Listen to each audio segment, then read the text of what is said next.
நிலவிடம் வாடகை வாங்கி வீட்டினில் குடி வைக்கலாமா?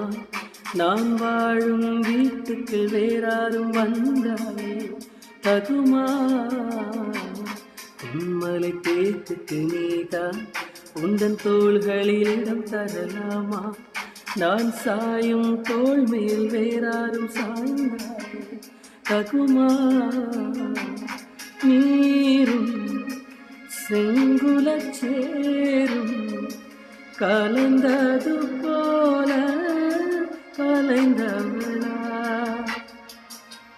முன்பேவாயும் நன்பேவா உணவா உயிரேவா?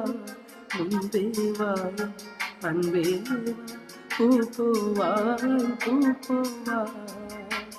நான்